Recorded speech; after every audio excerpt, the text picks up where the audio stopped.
Victor did not move his shoe. He leaned harder on the torn half of the ticket, pressing the paper against the carpet like he wanted the gate itself to swallow it. "Ma'am, step aside," he said. "You're holding up paying customers." Naomi looked past him at the jet bridge door, then at the line of passengers pretending not to watch. Maya's scanner hung frozen in her hand. The little boy from earlier stood near the windows with Naomi's black sneakers on his feet, one hand gripping his mother's sleeve. His mother was arguing quietly with another agent at the side counter, her voice breaking into pieces. "We were checked in. I got the email. I paid for both seats." The agent behind the counter kept shaking his head. "The flight is full, ma'am. The system reassigned one seat after boarding delay.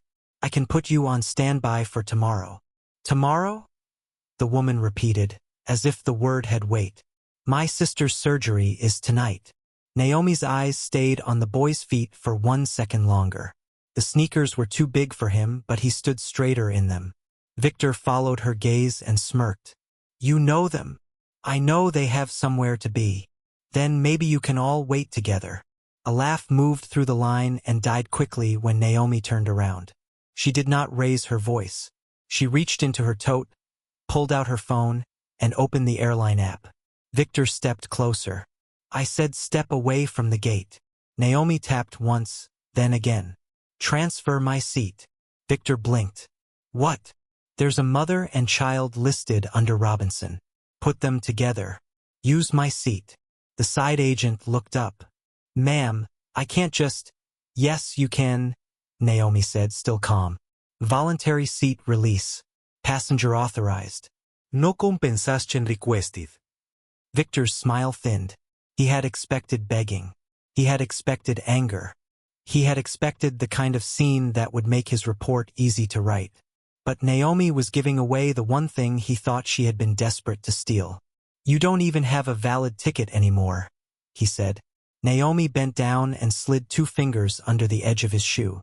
Victor jerked back, more from surprise than guilt, and the second half of the boarding pass came free, creased but readable. Naomi placed both torn pieces on the counter like evidence. "You destroyed the paper," she said. "Not the reservation." Maya swallowed. Her eyes went to the code again. SH001FND. "I can check the PNR," she whispered. Victor snapped his head toward her. "Maya." The warning in his voice was small but sharp. Maya's hand trembled over the keyboard. Naomi saw it. She saw the young woman's neat bun, the 2 new blazer, the employee badge still stiff on its lanyard. A person at the beginning of a career, standing beside a man who could end it before lunch. Naomi made the choice for her. "Use the side terminal," she said. "And if anyone asks, I requested it." Victor stepped between them. "No, what you're doing is interfering with gate operations." Naomi looked at the mother. "Mrs. Robinson, do you accept my seat?" The woman looked confused, ashamed, grateful, afraid of being grateful in public. "I don't even know you." "You don't need to." The boy whispered, "Mama, please." That one word finished it. The woman nodded, pressing a hand over her mouth. Maya moved fast then, faster than fear. She entered the code, selected voluntary release, and the printer spat out a fresh boarding pass with a soft mechanical cough. Victor stared at the paper like it had betrayed him.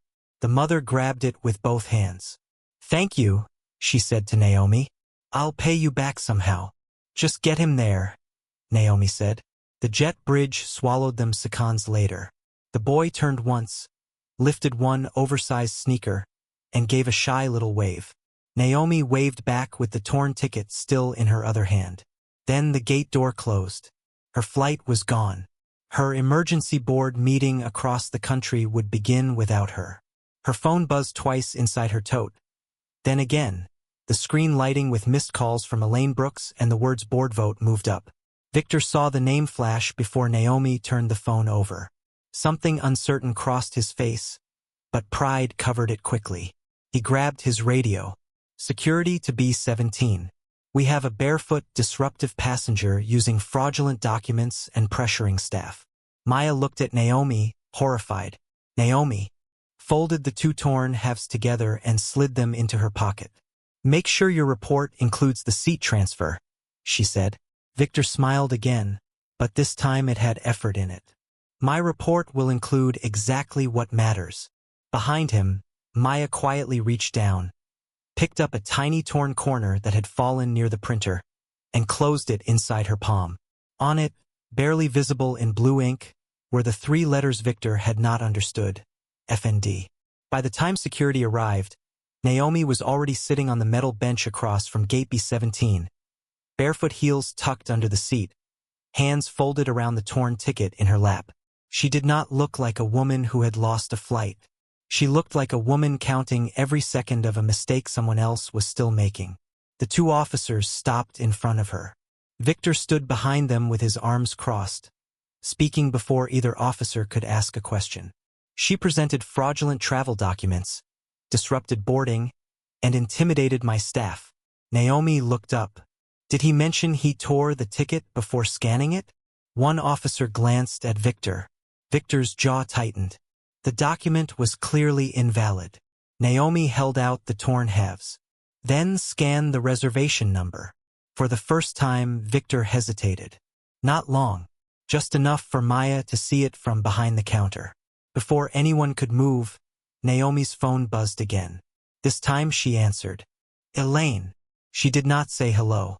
She did not say where she was. She only listened.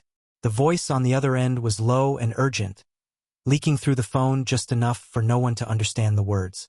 Naomi's eyes shifted to the departure screen, where the Sky Harbor logo pulsed in soft blue above a delayed flight to Chicago. No, she said quietly. Do not tell the board I'm at B17. Victor's eyes narrowed. Board. The word landed in him like a pebble dropped into glass. Naomi turned slightly away from him. Because if I walk in there as myself, they'll clean the floor before anyone admits there was blood on it. She ended the call and slid the phone into her tote.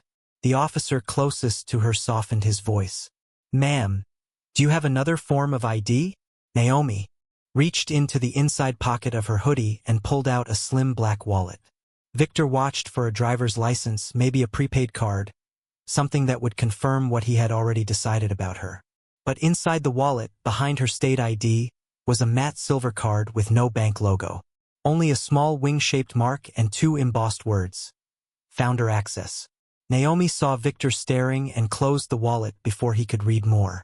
My ID is there, she said. That is all you need. The officer checked it, then looked back at the torn ticket. Naomi Carter? Maya's fingers froze above the keyboard. She had heard that name in training videos but never seen a face attached to it. Sky Harbor's founder was always described like a myth. Private, unavailable, allergic to cameras. Victor had only heard the name in executive memos he never bothered to finish. Naomi stood. Officer, I'm not asking you to remove Mr. Haynes. I'm asking you to write down exactly what you saw after you arrived. Nothing more. And what happens before that? The officer asked. Naomi looked toward the gate camera dome in the ceiling. Its red indicator light was off. That depends on what still exists. Maya's breath caught. The camera had been on earlier. She knew because she had checked the monitor when the Robinson child fell near the window. Now the small black eye above the jet bridge looked dead. Victor followed Naomi's gaze and gave a careless shrug. Maintenance issue. Happens all the time. Naomi turned to him. At the exact minute you destroyed a passenger document? You're reaching. Maybe. She stepped closer to the podium, close enough to smell coffee on his breath and the sharp mint he was chewing to hide it. But systems remember what people try to erase. Victor laughed under his breath. You talk like someone who thinks airports are built for speeches. No, Naomi said. They're built on logs. Her phone buzzed once more, not a call this time, but a message from Elaine. Board vote in 42 minutes. Investors present. Where are you? Naomi looked at the message, then at Maya, then at the torn paper in her hand. She could end it now. She could say her full title, Watch. Victor's face collapse, and walk into the board meeting with everyone suddenly polite. But the camera was off. The report was already being written. The mother and child were in the air, unaware their seats had become the first clean line in a dirty record. If Naomi revealed herself too soon, every guilty person would have time to become professional. So she did something that made Victor smile and Maya stare. She handed the torn ticket back to the officer. "Log it as evidence of a passenger complaint," she said. "Not an executive matter." Victor's smile returned, wider now, because he thought she had surrendered the only power she had. Naomi picked up her broken heels and walked away from Gate B17 toward the public exit, leaving the blue Sky Harbor sign glowing behind her like a secret no one at the gate had earned yet. But in Maya's closed fist, the tiny corner of the ticket had grown damp with sweat, and when she opened her palm under the counter, the ink revealed one more line beneath the letters F&D. Denise Carter Memorial Route. The public exit doors opened into a hallway that did not smell like jet fuel and coffee anymore. It smelled like marble polish, chilled air, and money that preferred not to be seen. Naomi stepped into the private elevator beside the executive security desk, still barefoot, still carrying her broken heels, while a guard in a navy blazer looked from her hoodie to the black access card in her hand. "Ma'am, this elevator is restricted." Naomi held the card against the scanner. The light turned green. The guard straightened so fast his chair rolled back. "Ms. Carter, I'm sorry. I didn't—" "Don't apologize for checking access," Naomi said. "Apologize only when you check dignity at the door." The elevator rose without music. 32 floors above the terminal, Sky Harbor's boardroom stretched behind glass walls. All walnut table, leather chairs, city skyline, and small bottles of imported water lined up like soldiers.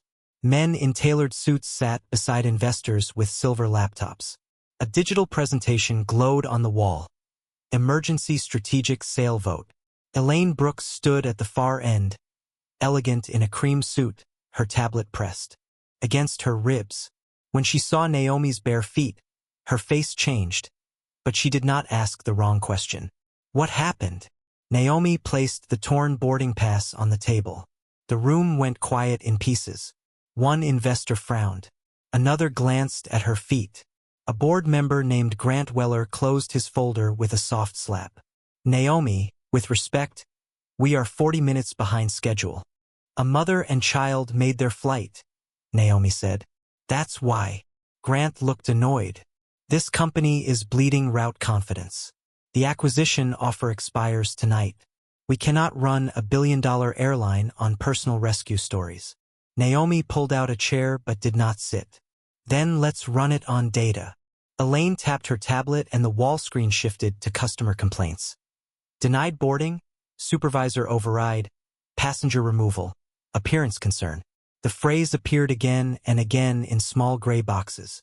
Naomi looked at it until the words seemed to stain the room. "Who approved this category?" she asked. Grant adjusted his cufflinks.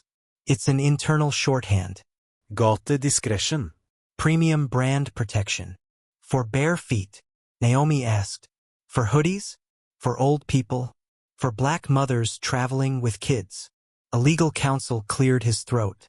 "We should be careful with language." Naomi turned to him. "Careful language is how careless behavior survives." Elaine stepped forward, becoming the gatekeeper the room respected. "Naomi, if you want a formal inquiry, I can open one quietly after the vote. But if we delay the sale over one gate incident without complete proof, investors will call this emotional governance." Naomi looked through the glass at the runway below. Planes moved like toys, each one carrying hundreds of people who had trusted strangers to treat them as human beings.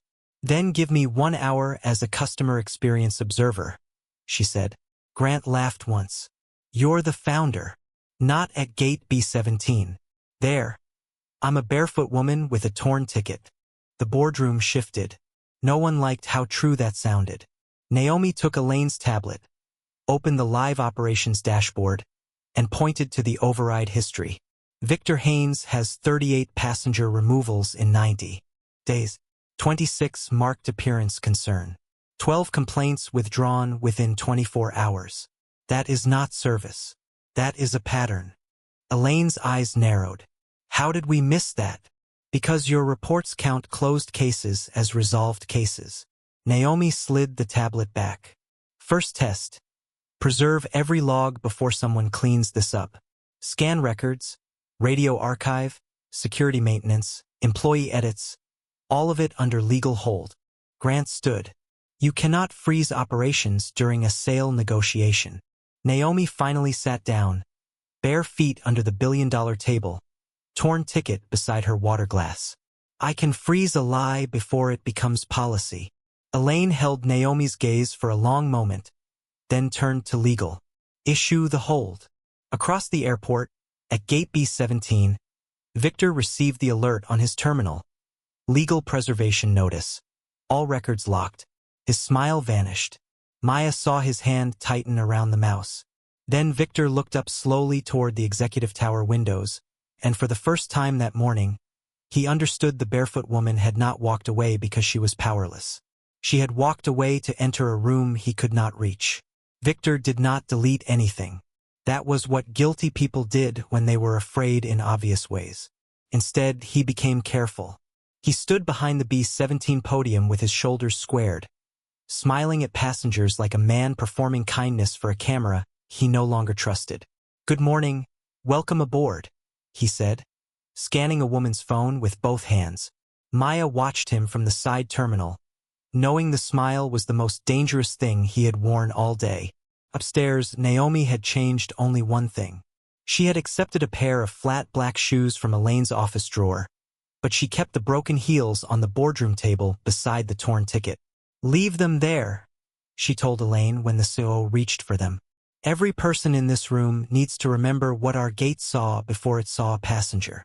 Then Naomi returned to operations, not as a wounded woman waiting for sympathy, but as someone who knew where weak systems hid. She pulled 3 screens onto the wall: live boarding, override history, and complaint withdrawals. Show me the last passenger removed under appearance concern, she said. A young analyst named Darren clicked too fast and opened the wrong file. Grant sighed from his chair, but Naomi only leaned closer. Slow down. Systems punish rushed people and protect patient liars. Darren swallowed, nodded, and tried again. The file appeared. Mrs. Loretta James, 72, removed from a Denver flight after asking for wheelchair assistance twice. Reason: odor complaint. Complaint withdrawn the next morning. Naomi tapped the screen. Who called her? Elaine checked the notes. Supervisor follow-up. Ve Haynes. Naomi's jaw tightened once, then released. Pull the call recording. The room went still. A recording loaded, crackled. Then Victor's voice filled the boardroom, smooth as polished glass. Ma'am, I'm sure you don't want this to become a formal matter. Sometimes elderly passengers misunderstand airport instructions. Elaine's face hardened. It was not enough to prove the ticket incident, but it proved the shape of him. Naomi did not smile. That's the first thread. At gate B-17, Maya pretended to sort bag tags while slipping the tiny torn corner of Naomi's ticket from her pocket. She had wrapped it in a napkin, afraid sweat would ruin it. Under the counter light, the blue ink looked almost ordinary until she tilted it. A second line appeared like something surfacing from water. Denise Carter Memorial Route. Maya had seen that name once in training, on a faded slide about Sky Harbor's first community flight after Hurricane Ida, when the company transported displaced families for free. Her throat tightened. She looked up and saw Victor watching her reflection in the dark boarding screen. Something interesting? He asked. Maya closed her hand around the paper. Just checking the printer ribbon. He stepped close enough that she could smell his cologne. New employees survive by knowing which problems are not theirs. Yes, sir. Good. But Maya did not throw the paper away. She walked to the back cabinet, opened the first aid drawer, and taped the corner inside the lid where no one would look unless someone got hurt. Upstairs, Naomi's first small victory came at 11:17 a.m. Legal confirmed the override lock. No supervisor could alter B-17 records without triggering executive notice. Elaine exhaled for the first time in an hour. You bought us proof. Naomi looked at the live feed list. B-17 camera still showed offline. No. I bought us time. Her phone buzzed with an unknown number. A video link appeared. She opened it. On the screen, someone had posted a clip of her being escorted away, barefoot, while Victor's voice off camera said, "Fraudulent document." The caption read, "Barefoot scammer tries to force her way onto Sky Harbor flight." Views climbed as she watched. 12,000. 14. 20. Grant's phone lit up across the table. Then Elaine's. Then every screen in the room seemed to carry the same lie wearing different words. Down at gate B-17, Victor slipped his phone back into his pocket and looked toward the executive tower again. His smile returned, smaller this time, private and sharp. Records were locked, yes, but public opinion was still wide open. The first news van arrived before noon. It parked beneath the executive tower with its antenna rising like a warning finger. And within minutes a reporter in a red blazer stood in front of the Sky Harbor sign, saying the words Victor had planted: "Airport fraud, security concern, disruptive passenger." Naomi watched from the boardroom without blinking. The video on the screen had been cut with surgical care. It showed her barefoot. It showed security near her bench. It showed Victor standing calm and professional. It did not show the torn ticket. It did not show the mother and child. It did not show the way Maya's face had gone pale when paper split in half. Grant pushed his chair back. This is exactly why the sale should go through. The brand cannot survive founder-level chaos. Naomi turned from the screen. Who told the press I was the founder? No one answered quickly enough. Elaine looked at Legal. Legal looked at Grant. Grant spread his hands. The market already knew enough. People connect dots. Naomi stepped toward the table and placed her phone beside the torn ticket. People don't connect dots this clean without someone drawing lines. Downstairs, Victor was drawing more. He stood in the staff break room with 4 employees around him. His tie loosened just enough to look tired and human. "I hate that it came to this," he said, holding a paper cup of coffee he had not touched. "But everyone saw her." She pressured Maya, confused a mother into taking a seat she had no right to give away, and then flashed some mystery card like rules don't apply to her. One agent nodded. Another looked uncertain. Victor lowered his voice. "The company will ask questions. I'm not asking anybody to lie. I'm asking you to remember safety first." It sounded noble. That was his gift. He made cruelty sound like procedure. Then he slid a printed statement across the table toward Maya. "You were closest. Write what happened." Maya read the first sentence and felt her stomach drop. Passenger became aggressive after being denied boarding for suspected fraudulent document. "That's not what happened," she whispered. Victor's face stayed kind for everyone else. Only his eyes changed. "Maya, probationary employees don't survive messy investigations." Upstairs, Naomi did not wait for a rescue. She took a legal pad, drew a timeline by hand, and marked every minute. Broken heel, Robinson transfer, ticket tear, security call, camera outage, viral upload. Then she circled the upload time. "The video went live 11 minutes after the legal hold," she said. Elaine leaned over. "So he knew records were locked and moved the fight to a place we don't control." Naomi looked at Darren. "Pull metadata from the public post." Not content. "Upload path, original file signature, first account." Darren hesitated. "We may need subpoena power. Then preserve what's public before it disappears." She opened the airline's complaint portal and searched Victor's supervisor ID herself. 38 removals became 41 when archived cases loaded. 3 had attached customer videos marked unverified. Naomi clicked one. An elderly black man in a suit stood at a gate holding a cane while Victor's voice said, "Sir, business class has standards." Elaine covered her mouth, not dramatically, just like she was stopping herself from saying something useless. Naomi copied the file ID. "He didn't start with me." At that exact moment, Maya appeared at the boardroom door. Her badge was crooked. Her eyes were wet but focused. Security had escorted her up because she refused to sign Victor's statement until she spoke to Elaine. Grant stood. This is inappropriate. Naomi walked to Maya before anyone else could claim the room. Did he threaten your job? Maya opened her hand. Inside was not the torn corner. She had left that hidden.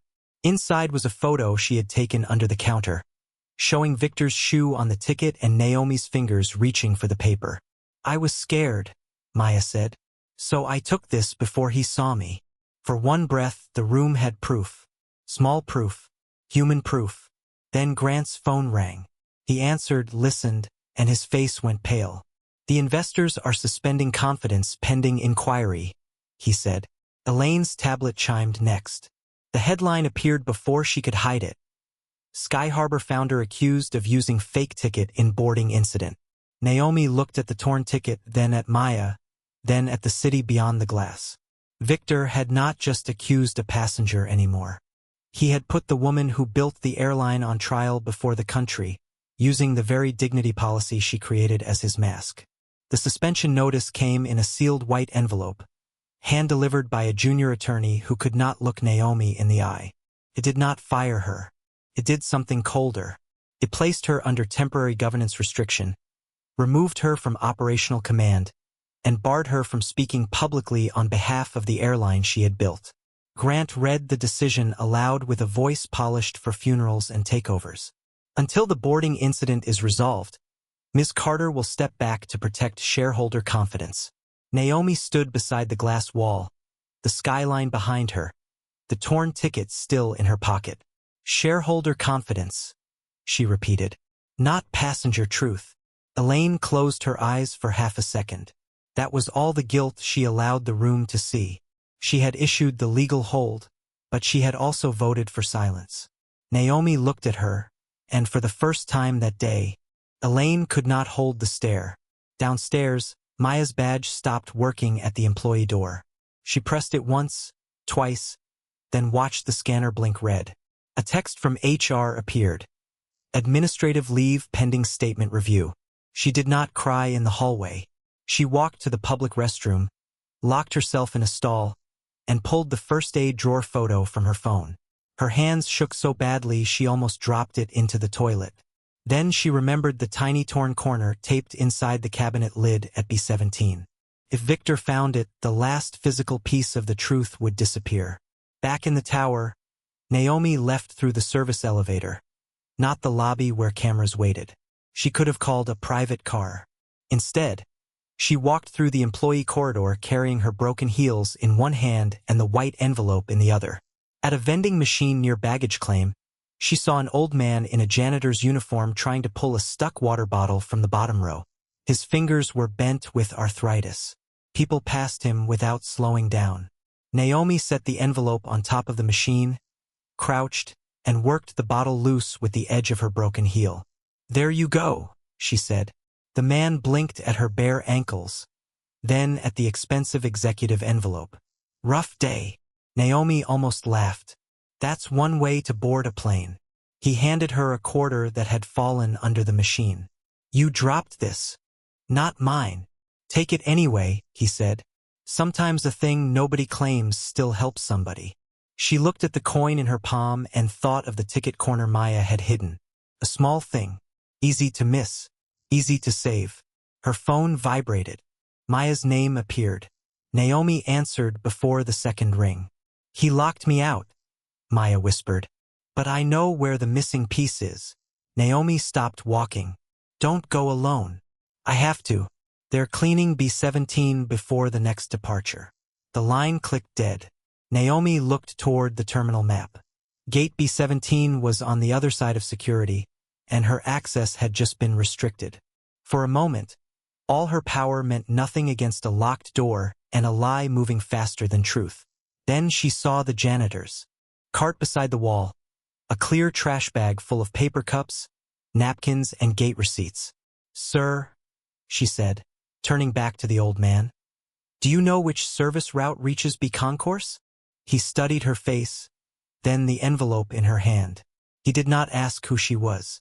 He pointed with his mop handle. Freight elevator past lost and found. But if you're going to fix something, don't walk in like you own the place. Naomi folded the suspension notice once, then slid it into the trash bag among the discarded cups. "Today," she said, "that might be the only way I get the truth." Maya reached gate B17 first. The area had been emptied between flights. Vacuum tracks striped the carpet. Victor's podium screen was dark. She slipped behind the counter, opened the first aid drawer, and froze. The tape was there. The torn corner was gone. A soft voice behind her said, "Looking for this?" Victor stood at the jet bridge door holding the tiny piece of ticket between two fingers. But he had not noticed the other thing Maya had just seen inside the drawer lid. A maintenance sticker with a QR code, peeled halfway back, revealing the name of the technician who had disabled the camera. Maya did not reach for the ticket. She lifted her chin, let Victor think he had one, and pressed the record button on her phone inside her blazer pocket. Across the concourse, Naomi stepped out of the freight elevator in a borrowed reflective vest, eyes fixed on gate B17. She had no title, no podium, no boardroom, and no official authority left. What she had was a hidden recording beginning, a technician's name waiting to be traced, and the decision that whatever happened next would not be handled quietly. Victor's hand closed around the ticket corner when Naomi reached the gate. He saw the reflective vest first, then her face, and the confidence returned to him like a mask snapping into place. "You're not authorized to be here."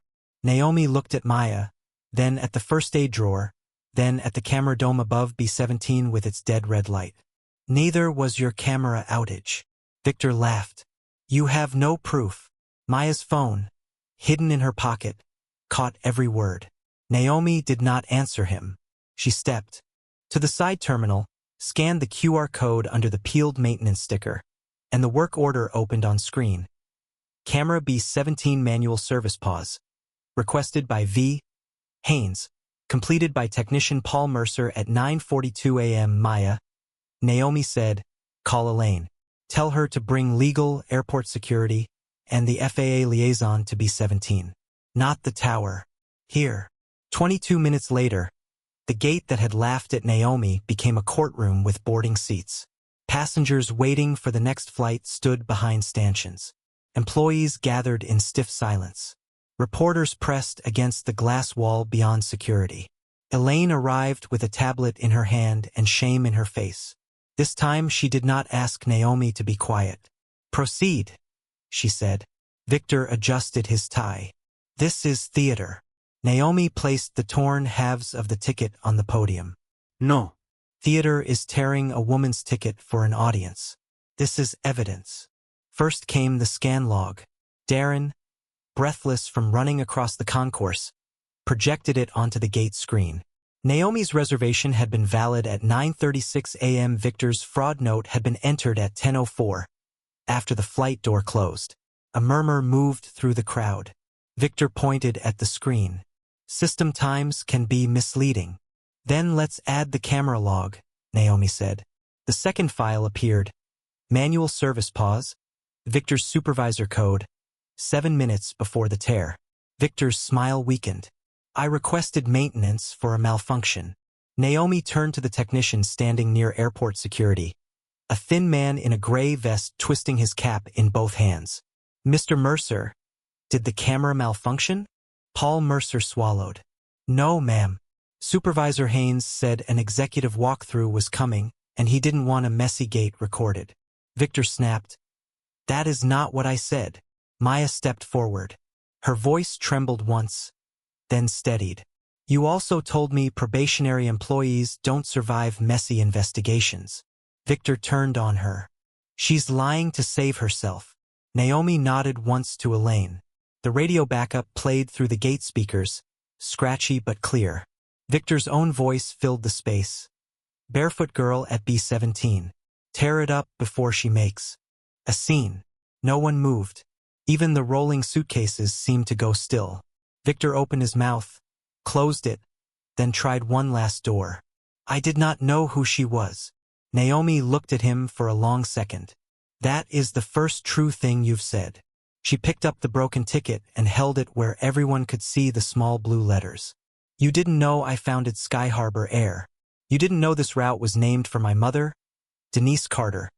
after she was humiliated in an airport and died believing people like her would never be welcome in places like this.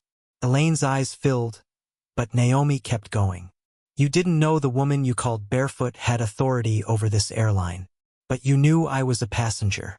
You knew I had a ticket. You knew I asked you to scan it. And you decided my appearance mattered more than the rules you were paid to follow.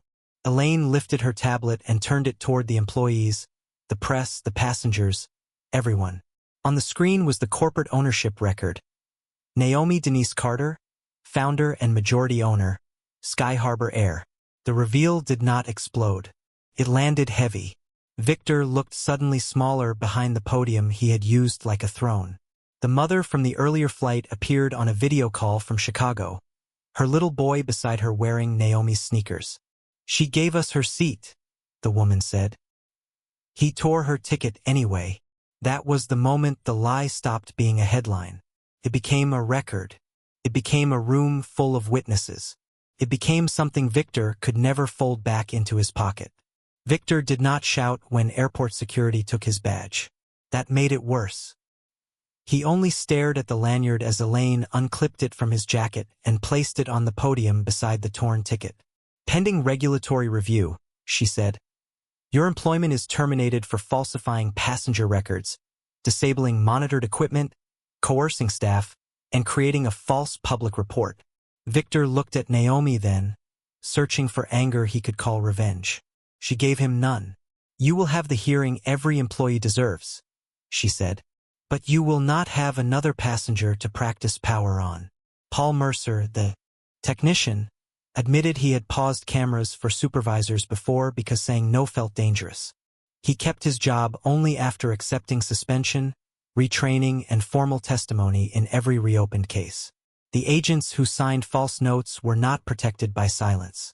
Each name stayed in the file.